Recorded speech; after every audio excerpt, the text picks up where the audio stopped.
Selamat petang, salam sejahtera. Terima kasih karena bersama dengan saya di Nazilin Unity Channel. Hari ini penamaan calon telah pun berjalan dengan lancar dan kita tahu sekarang siapa yang lawan siapa. Yang paling menjadi kejutan kita adalah dua kerusi yang menjadi apa yang orang cakap bakal akan menjadi pertarungan paling sengit. Pertama sekali di Kedah yang melibatkan kerusi yang ditandingi oleh Sanusi. Beliau bertanding melawan seorang ketua bahagian UMNO di sana dan ketua UMNO tersebut mengatakan beliau adalah calon underdog dan tidak akan terasa tertekan. Namun beliau kata beliau ada misi yang amat mustahil, tapi dia yakin dengan sokongan daripada pengundi beliau mampu menumbangkan Sanusi. Itu tentang Sanusi. Apa pendapat kamu? Adakah Sanusi bakal tumbang atau sebagainya? Kerana sebenarnya kalau Sanusi menang pun potensi untuk beliau tumbang secara sendirinya pun ada. Kerana beliau sekarang kalau yang kita tahu telah pun didakwa di bawah akta hasutan. Jadi bermaksud kalau dia kalah, kalau dia didapati bersalah, dan menurut penganalisis politik dan juga pengamal politik, besar kemungkinan Sanusi akan kalah karena belum pernah orang menang akta hasutan. Kalau dia kalah, bermaksud kalau dia kalah dengan denda melebihi syarat sebagai seorang ahli adun ataupun ahli parlimen, beliau akan secara otomatiknya di-kick ataupun ditendang ataupun dipecat sebagai adun. Jadi itu hanya membuang masa dan hanya merugikan wang ringgit kerajaan untuk buat sekali lagi pilihan raya. Itu sebabnya ada penganalisis politik kata lebih baik Sanusi jangan bertanding dulu kerana nanti takut-takut dia akan kalah hanya membazir duit, kata mereka. Walau bagaimanapun itu adalah pendapat para netizen dan juga penganalisis politik. Apa pendapat kamu semua? Kawasan yang kedua yang menjadi panas ialah kawasan di mana Azmin Ali bertanding, yaitu kawasan yang di Hulu Kelang. Rupa-rupanya calon lawan kepada Azmin Ali di Hulu Kelang ini ialah orang yang bukan calang-calang. Ramai orang sangka Azmin Ali akan menang muda di Hulu Kelang, tapi jangan silap. Azmin Ali sudah dicop sebagai orang yang terlibat penuh di dalam langkah Sheraton dan juga ada yang menggelar beliau sebagai pengkhianat kerana menyebabkan Pakatan Harapan tumbang apabila beliau meninggalkan PKR untuk menyertai langkah Sheraton. Itu sebab kata mereka punca kekalahan Azmin Ali di Parlimen Gombak kepada Amiruddin Syari dengan jumlah yang amat besar kerana rakyat di Parlimen Gombak sudah nampak dan mahu menolak Azmin Ali. Mereka kata Azmin Ali tidak boleh dipercayai lagi. Tapi calon yang menentang Azmin Ali ini pun bukan calang-calang orangnya. Pastilah gergasi tetap akan dilawan oleh gergasi. Walau bagaimanapun anda menentukannya siapa yang akan menang nanti. Adakah anda rasa Azmin akan mampu mengalahkan wanita yang hebat ini? Anda tulis dalam ruangan komen. Juwairiyah adalah calon yang menentang Azmin Ali. Namun beliau mempertaruhkan rekod cemerlang untuk menumbangkan Azmin Ali. Calon Pakatan Harapan PH bagi kerusi Dewan Undangan Negeri Dun Hulu Kelang, Juwairiyah Zulkifli, mempertaruhkan rekod cemerlang di Bukit Melawati untuk menumbangkan bekas bosnya Mohamed Azmin Ali yang mewakili Perikatan Nasional PN. Dipindahkan ke Hulu Kelang dalam masa singkat kerana pertukaran dengan amanah. Juwairiyah yakin ada sebab kuku untuk pucuk pimpinan mempertaruhkannya di kerusi berkenan. Saya anggap ini cabaran baru untuk saya. Pencapaian saya jadi kenyataan atau keyakinan parti untuk bawa saya di tempat yang lebih mencabar, kata beliau. Untuk membuktikan khidmat calon harapan, Pakatan Harapan yang boleh bekerja, saya tak gentar walaupun orang kata lawan bekas bos sendiri. Katanya ketika ditemui di pusat penamaan calon di Dewan Mutiara Bestari Sekolah Menengah Kebangsaan Sungai Pusu di sini. Juwairiyah berkata dia hanya mengetahui akan berpindah kerusi 24 jam sebelum pengumuman calon oleh PH. Untuk rekod, Juwairiyah adalah penyandang kerusi Dun Bukit Melawati Kuala Selangor. Manakala lawannya Azmin yang mewakili PN merupakan bekas adun bukit antarabangsa selama 2 penggal. Pada pilihan raya negeri PRN Selangor 12 Ogos ini, kedua-dua mereka berpindah ke kerusi Hulu Kelang.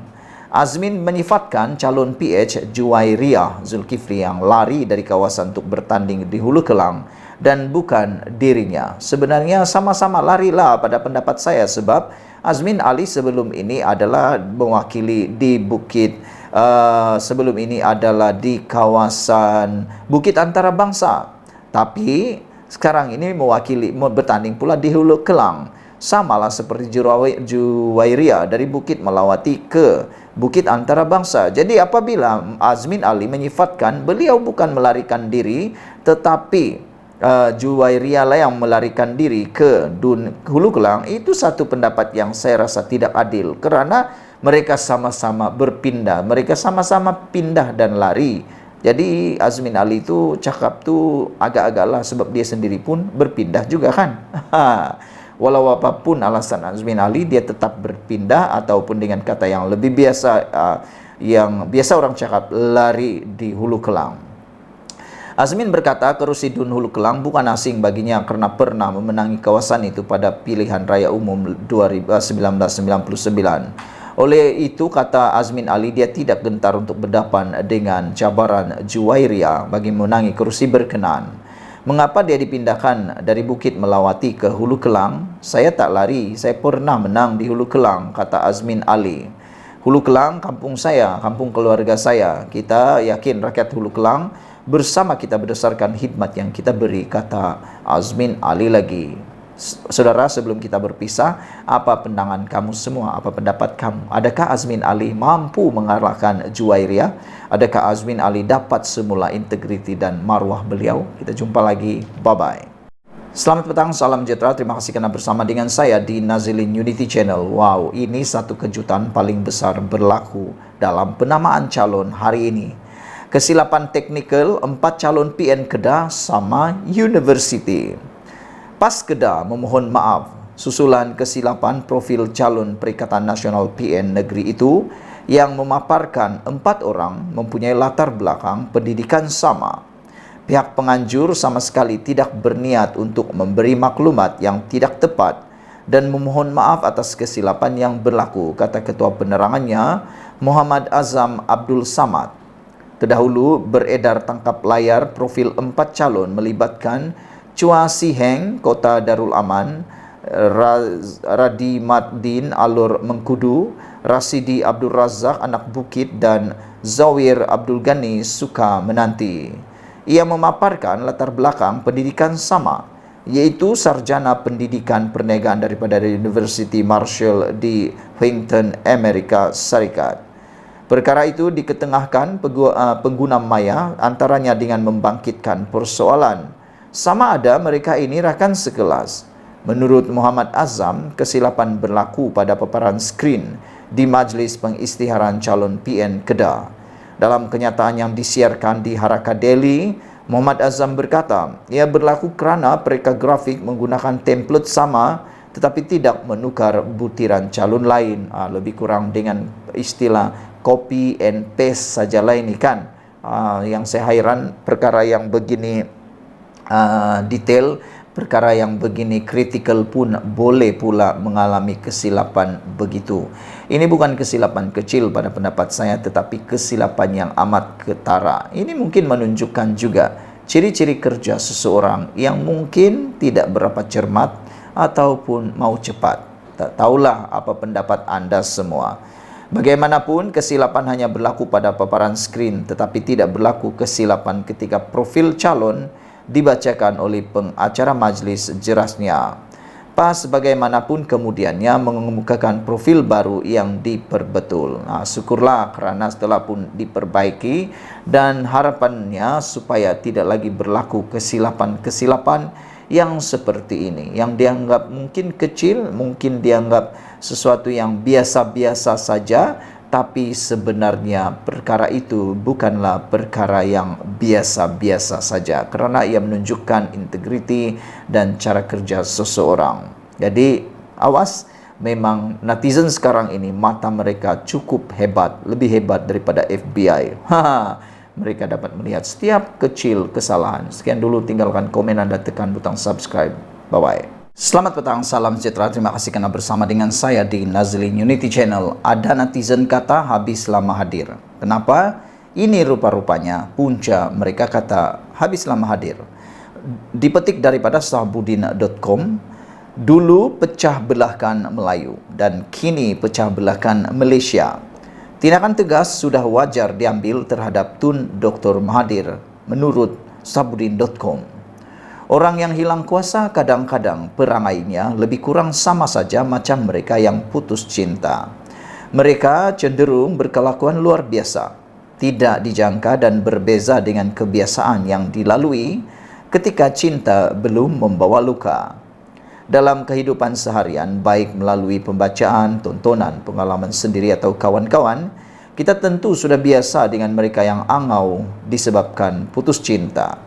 Tetapi dalam dunia politik dan konflik perebutan kuasa, meskipun terdapat juga kes-kes mereka yang angaunya lebih kurang sama dengan mereka yang putus cinta, dan kita dapat menerima seadanya semuanya itu, apa yang dipertontonkan kepada kita sejak Tun Mahathir Mohamad hilang kuasa dan hilang deposit dalam PRU 15 lalu, barangkali lebih kronik lagi keadaannya. Dalam arti kata lain, perlakuan setelah kalah dan hilang kuasa lebih dahsyat kalau dibandingkan dengan perlakuan mereka yang angau akibat putus cinta. Ketika memegang jawatan Perdana Menteri, meskipun sebelum itu dijolokkan dengan gelaran Ultra Melayu, tetapi Tun Mahathir kemudiannya benar-benar menampilkan dirinya sebagai pemimpin negara yang berjiwa Malaysia. Selain kerap kali menganjurkan kepada rakyat agar hidup harmoni dan bersatu padu, beliau juga sering mempertahankan keunikan kaum-kaum yang mampu hidup dengan aman damai di negara ini. Bagaimanapun di sebalik mempamerkan jiwa Malaysiannya itu, beliau dilihat lebih dikelilingi tauke-tauke bukan Melayu ketika berada di puncak kuasanya. Tauke-tauke tersebut tanpa ingin menyebut nama mereka satu persatu, diberi banyak sekali peluang melalui perolehan kontrak kerajaan, lesen-lesen, pemilikan tanah dan sebagainya. Bukan saja untuk menjadi kaya, bahkan melangkau sehingga mencapai status bilioner. Anak-anak beliau berjaya dalam perniagaan, bahkan ramai orang menyebut antara mereka ada juga yang berstatus bilioner. Sebahagiannya dan tidak mustahil keseluruhannya adalah disebabkan perkongsian berniaga dengan ahli perniagaan bukan Melayu. Di dalam politik, meskipun pernah memimpin parti berteraskan Melayu yaitu UMNO dan Bersatu hingga berjaya menjadi Perdana Menteri sebanyak 2 kali, sebahagian penyumbang kepada kesuksesan Tun Mahathir ialah dengan cara memecah belahkan Melayu dan bergantung kepada sokongan bukan Melayu. Ketika berbalah dengan Tengku Razali Hamzah pada pemilihan UMNO 1987 dan ia berlarutan sehingga PRU tahun 1990, di mana sebelum itu Kuli dipecat dan tidak dibenarkan menyertai UMNO baru yang ditubuhkannya pada 1988. Kemenangan BN pada PRU tahun tersebut adalah disebabkan sokongan yang diperoleh melalui parti-parti bukan Melayu yang mendukung kerajaan. Kemudian pada tahun 1998 apabila Tun Mahathir memecat Anwar Ibrahim sebagai timbalan Perdana Menteri, Menteri Keuangan dan membuangnya daripada UMNO, kemenangan BN pada PRU tahun 1999 juga adalah disebabkan undi dan sokongan pengundi bukan Melayu. Sejarah telah mencatatkan bahawa pada PRU tahun 1990 disebabkan Tun Mahathir berbalah dengan Kuli, BN telah hilang Kelantan dan pada PRU tahun 1999 akibat beliau memecat Anwar, BN hilang negeri Terengganu. Jika tanpa sokongan undi bukan Melayu, kalaupun tidak belayar malam, kedudukan kuasa Tun Mahathir ketika itu pasti hanya tinggal nyawa-nyawa ikan. Menjelang PRU 14 disebabkan ingin menjatuhkan Najib Razak, Tun Mahathir kali ini memecat pula dirinya sendiri daripada UMNO bagi tujuan memecahkan parti itu, lalu menubuhkan Bersatu yang kemudiannya mendorongnya merangkak mencari Anwar di mahkamah bagi membolehkan beliau bekerja sama dengan PH. Untuk kali kedua, Tun Mahathir akhirnya berjaya menjadi Perdana Menteri sekali lagi. Tetapi harus diingat, kejayaannya itu juga dicapai dengan cara menjadikan UMNO dan pengundi Melayu berpecah, lalu bergabung kepada sokongan pengundi bukan Melayu dan juga DAP. Disebabkan kerakusan ingin kekal berkuasa itulah yang menjadikan orang Melayu berpecah dalam banyak parti, Semangat 46, PKR dan Bersatu. Melihat semua peristiwa itu dan membandingkan dengan perlakuan Tun Mahathir hari ini, tidak sukar menyimpulkan bahawa semua gerakan, gerak laku dan gerak fikir beliau sekarang adalah disebabkan hilang kuasa dan hilang deposit. Ditambah lagi kerana Anwar yang menjadi Perdana Menteri ketika itu adalah musuh nombor 1 dalam sisa-sisa nafasnya yang makin menua. Tun Mahathir kini tiada pilihan lain selain memainkan sentimen Melayu dan tanah Melayu ini milik orang Melayu serta menanamkan kebencian agar orang Melayu membenci bukan Melayu sebagai pendatang semata-mata kerana terdesak ingin kekal relevan bersama harapan agar usahanya menjatuhkan Anwar berakhir dengan kejayaan. Soalnya, kenapa baru sekarang Tun Mahathir mahu membenci bukan Melayu dan mempertikaikan keberadaan mereka di negara ini? Kenapa ketika disokong oleh bukan Melayu sehingga berjaya kekal sebagai Perdana Menteri pada PRU tahun 1990 dan 1999, serta ketika disokong sekali lagi oleh bukan Melayu dan DAP untuk menjadi Perdana Menteri buat kali kedua pada tahun 2018, semua perkara itu tidak berbangkit? Kalau hari ini beliau begitu mempertikaikan keberadaan dan tingkah laku orang bukan Melayu, mengapa ketika berpeluang berkuasa selama hampir 24 tahun sebagai Perdana Menteri, tiada sebarang usaha positif dilakukan oleh Mahathir? Bahkan, kenapa beliau melantik Lim Guan Eng sebagai Menteri Keuangan pada tahun 2018? Meski ketika itu Muhyiddin Yassin begitu mengidamkan jawatan tersebut dan hampir-hampir merajuk kerana kecewa. Apa yang nyata? Melihat dan meneliti tulisan-tulisan Tun Mahathir di media sosial akhir-akhir ini mengenai Melayu dan keberadaan bukan Melayu di negara ini, tidak diragui lagi beliau kini sudah melangkaui garis merah yang berbahaya kepada masa depan Malaysia. Sekaligus, ia turut memperlihatkan beliau tiada lagi ciri-ciri seorang negarawan yang patut dihormati. Jika dulu strateginya ialah memecah belahkan Melayu kerana ingin kekal berkuasa dan beroleh kuasa, beliau kini nampaknya sedang dilaluan untuk menghancurkan negara ini dengan tulisan-tulisan yang mengajak kepada perpecahan, kebencian serta permusuhan antara kaum. Jika ini dibiarkan berterusan, Malaysia yang aman, harmoni dengan kemajukan dan kepelbagaian ini pasti akan hancur akhirnya. Dalam hal ini, terlanjur kerajaan mahu mengemas kini Akta Hasutan dengan menjadikannya hanya berperanan melindungi raja-raja Melayu. Elok rasanya ia dimasukkan sekali bagi tujuan melindungi perpaduan dan keharmonian berpanjangan di Malaysia ini. Hakikatnya, walaupun negara ini berbilang kaum, semua mereka dengan harmoni dan senang hati menerima kedudukan yang di Pertuan Agong selaku ketua negara. Apa-apa unsur yang bertujuan menggugat semua yang harmoni di bawah payung baginda itu adalah juga bermaksud menggugat keselamatan dan masa depan negara. Anwar selaku ketua negara ada tanggungjawab besar untuk menghentikan semua elemen yang boleh menjurus kepada kemusnahan itu, dan beliau wajar bertindak segera sebelum keadaan jadi parah serta tidak terkawal lagi. Ditulis oleh Sabudin Hussein 28 Julai 2023. Sebelum kita berpisah, sila tinggalkan komen anda tentang isu kali ini. Dulu pecah belahkan Melayu dan kini pecah belahkan Malaysia. Tindakan tegas sudah wajar diambil terhadap Tun Mahathir. Kita jumpa lagi. Bye-bye. Selamat petang, salam sejahtera. Terima kasih karena bersama dengan saya di Nazilin Unity Channel. Kemarin Mahathir Mohamad mendakwa bahawa Perikatan Nasional akan menang 5-1. Bagaimanapun kata Mahathir, Pulau Pinang sukar ditembusi. Namun demikian, ini komen daripada Anwar Ibrahim selepas ramalan daripada Perdana Menteri bekas Perdana Menteri Mahathir Mohamad itu.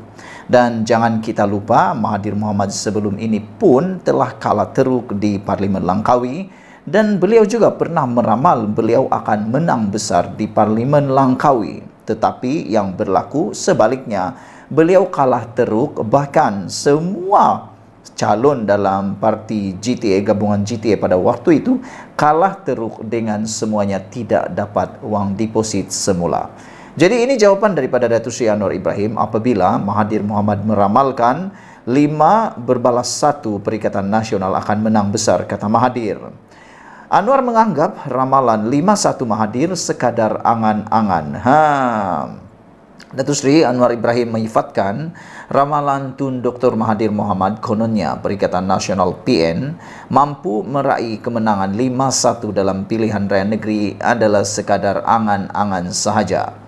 Perdana Menteri yang juga pengerusi Pakatan Harapan PH berkata, gabungan bersama Pakatan Harapan dan Barisan Nasional mampu mencipta kejutan pada PRN 12 Ogos depan. Mahathir rasa mereka PN akan menang 5-1. Itu jangkaan dia. Masa dia bertanding di Langkawi dulu pun pada pilihan raya ke-15, dia kata boleh menang besar. Tapi bila keluar keputusan, dia hilang deposit. Sekarang dia kata mereka akan menang 5-1. Belajarlah dari pengalaman.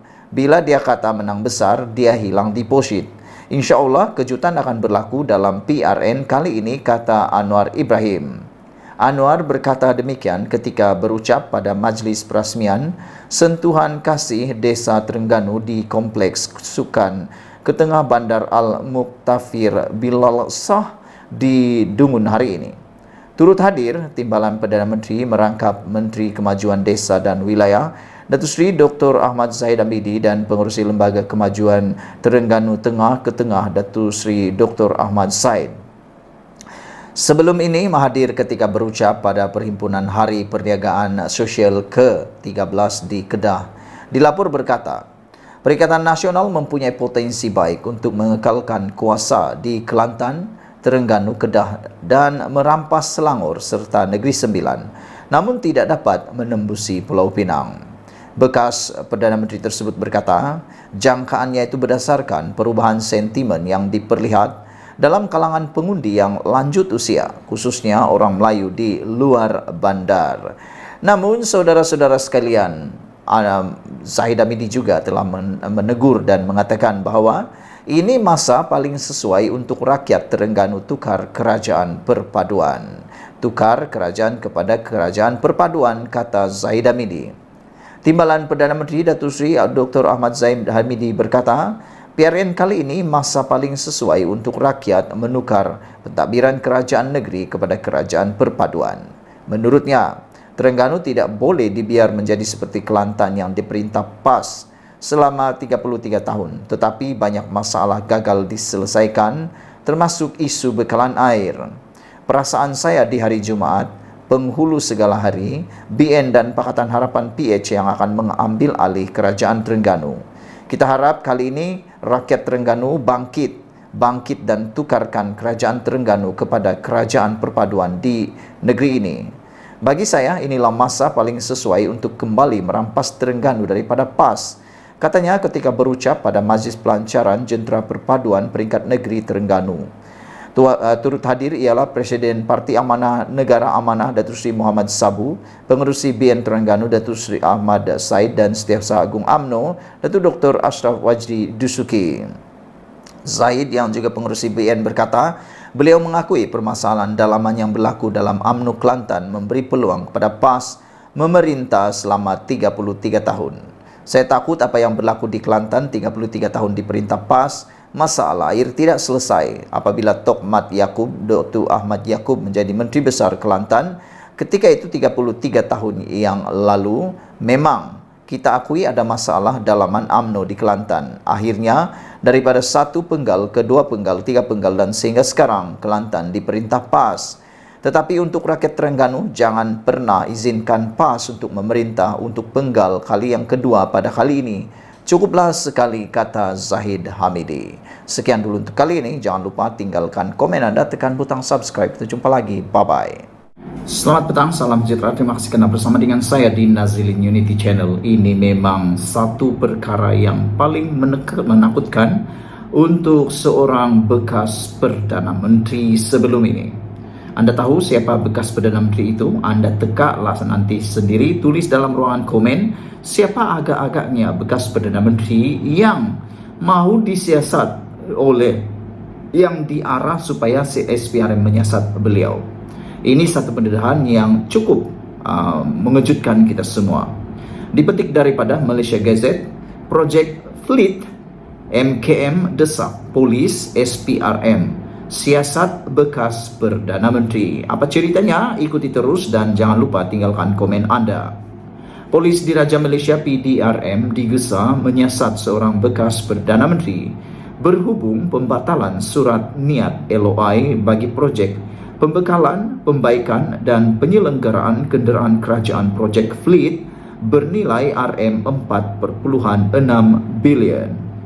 Naib Pengerusi Mahasiswa Keadilan Malaysia MKM Yu Veraj Khalid Dasan berkata, gesaan itu susulan pendedahan daripada pengasas dan penasihat kumpulan berjaya Tan Sri Vincent Tan yang mendakwa projek itu sepatutnya dianugerahkan kepada syarikat usaha sama JV, kumpulan berjaya dan kumpulan Nazar. Katanya, mengikut kenyataan Vincent Tan, ia kemudian dibatalkan dengan LOI yang ditawarkan kepada JV itu ketika bekas Perdana Menteri itu mentadbir kerajaan. Dalam kenyataan Vincent Tan tersebut yang bertarikh 17 Julai lalu, terdapat pendedahan bahawa konsortium yang dibentuk antara Berjaya dan Nazar telah membuat tawaran bagi pihak ataupun bagi Projek Fleet. Projek Fleet telah dianugerahkan kepada konsortium Berjaya Nazar melalui surat niat. Namun, Vincent Tan telah menyatakan bahawa kerajaan Malaysia di bawah pentadbiran Perdana Menteri pada masa itu kemudian telah membatalkan semula surat niat tanpa memberikan sebarang alasan. Projek Fleet kemudian dianugerahkan kepada sebuah syarikat yang mana tawarannya berharga lebih mahal, iaitu sebanyak RM700 juta, katanya pada sidang media di Ibu Pejabat Polis IPD Dan Wangi hari ini. Yu Veraj mendakwa kes terbabit mungkin mempunyai unsur-unsur rasuah dan menggesa Suruhanjaya Pencegahan Rasuah Malaysia SPRM memulakan siasatan. Dalam kenyataan Vincent itu didedahkan bahawa konsortium Berjaya Nazar menang tender kerana tawaran mereka adalah yang termurah di antara semua pihak yang telah menyertai tender. Khususnya tawaran konsortium Berjaya Nazar adalah RM700 juta lebih murah daripada yang dikemukakan syarikat terbabit. Kami meragui bahawa mungkin ada isu rasuah yang melibatkan bekas Perdana Menteri itu kerana jika tidak, mengapa kerajaan pada masa itu membatalkan tender yang paling murah dan menganugerahkannya semula kepada syarikat dengan harga yang jauh lebih mahal, katanya lagi. Menurut beliau, MKM sudah membuat 14 laporan polis di seluruh negara berhubung isu berkenaan. Terdahulu, media melaporkan Vincent Tan mendedahkan dirinya akan menyaman kerajaan Malaysia atas isu penawatan LOI yang ditawarkan kepada syarikat JV Kumpulan Berjaya dan Kumpulan Nazar selepas pengerusi Perikatan Nasional PN itu mengambil alih jawatan Perdana Menteri pada Mac 2020.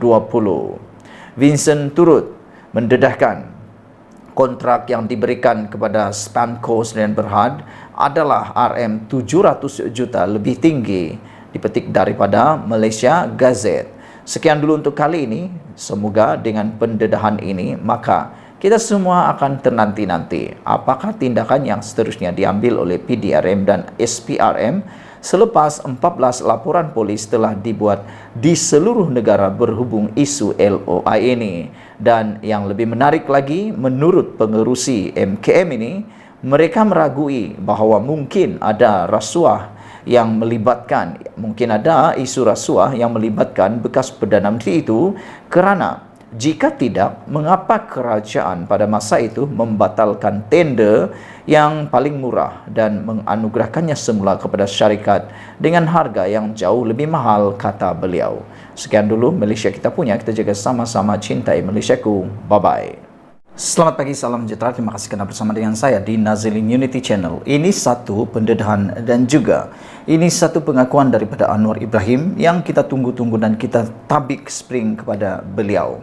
Ini apabila Datuk Seri Anwar Ibrahim dengan beraninya mengatakan bahawa Menteri Pemimpin Kaut sumber kekayaan negeri, negara untuk kepentingan peribadi disingkir serta-merta.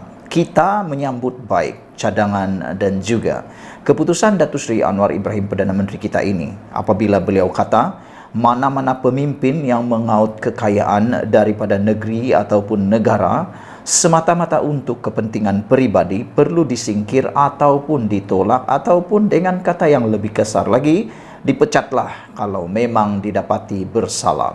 Saya setuju dengan apa yang beliau kata ini, dan bahkan belum lagi didapati bersalah pun sepatutnya telah pun diberhentikan ataupun berehat, bercuti daripada tanggungjawab beliau. Apa pendapat anda semua? Pada pendapat saya, orang-orang seperti itu patut diasingkan terlebih dahulu. Anwar Ibrahim berkata, kerajaan tidak akan teragak-agak menyingkirkan mana-mana menteri atau pemimpin kerajaan daripada jawatan mereka serta-merta jika didapati mengambil sumber kekayaan negeri atau negara untuk kepentingan peribadi. Perdana Menteri Datuk Seri Anwar Ibrahim berkata beliau tidak akan membenarkan sebarang salah laku berlaku dalam kerajaan perpaduan dan memandang serius isu berkenan dan hanya merugikan negara. Hentikan amalan mengambil kekayaan daripada negeri atau negara, dan kerajaan ini tidak mengizinkan mana-mana menteri atau pemimpin kerajaan ambil walau 1 inci tanah kerajaan atau 1 ekar balak, kata Datuk Seri Anwar Ibrahim. Tindakan itu dilarang sama sekali, dan kalau berlaku, mereka akan disingkirkan daripada jawatan, kata Datuk Seri Anwar Ibrahim. Beliau yang juga Menteri Kewangan berkata demikian ketika berucap dalam majlis perasmian sentuhan kasih Desa Terengganu di Kompleks Sukan Ketengah, Bandar Al-Mutafi di Bilal Shah di sini hari ini. Turut hadir timbalan Perdana Menteri merangkap Menteri Kemajuan Desa dan Wilayah Datuk Seri Dr. Ahmad Zahid Hamidi dan Pengerusi Lembaga Kemajuan Terengganu Tengah Ketengah Datuk Seri Dr. Ahmad Zaid. Anwar turut mempersoalkan kumpulan yang didakwa memperjuangkan Islam dan Melayu tetapi tidak bersuara dalam isu pengambilan sumber kekayaan negeri ataupun negara. Kata Anwar Ibrahim, saya hendak tanya kepada orang yang heboh bercakap soal Melayu dan Islam. Beranikah sebut bahawa mereka tidak izinkan pemimpin mengambil balak, kontrak atau saham daripada negara? Setakat ini, kata Datuk Seri Anwar Ibrahim, saya belum dengar lagi ada yang berani bersuara, kata beliau lagi. Saudara-saudara sekalian, pendedahan daripada Anwar Ibrahim ini berkaitan dengan persoalan ada kumpulan yang didakwa memperjuangkan Islam dan Melayu, tetapi kata Anwar Ibrahim tidak bersuara atau tidak berani bersuara dalam isu pengambilan sumber kekayaan negeri atau negara. Siapa kumpulan yang dimaksudkan oleh Datuk Seri Anwar Ibrahim ini? Tentu anda tahu dan boleh tinggalkan dalam ruangan komen anda. Dan Anwar juga kata dia juga mau bertanya, ada orang yang heboh bercakap soal Melayu dan Islam, tapi beranikah sebut bahawa mereka tak izinkan pemimpin mengambil balak, kontrak atau saham daripada negara, kata Datuk Seri Anwar Ibrahim. Setakat ini, kata beliau lagi, beliau belum mendengar apa-apa komen atau suara daripada mereka, dan belum ada yang berani bersuara, kata Datuk Seri Anwar Ibrahim. Apa pendapat kamu semua dengan pendedahan daripada Anwar Ibrahim ini? Cukup beraninya Anwar Ibrahim dengan mendakwa kumpulan tersebut yang mana hanya memperjuangkan perkara tertentu tetapi masih tidak berani untuk bersuara berkaitan dengan kes mengambil kekayaan negeri atau negara. Saudara-saudara sekalian, jangan lupa tinggalkan komen Anda. Kata Anwar Ibrahim di dalam satu lagi pendedahan yang baru-baru ini, ialah apabila beliau juga pernah, Anwar Ibrahim pada 6 Mei 2023, Anwar juga pernah mendedahkan yang bahwa yang kamu ambil berpuluh bilion selama ini, kata Anwar Ibrahim,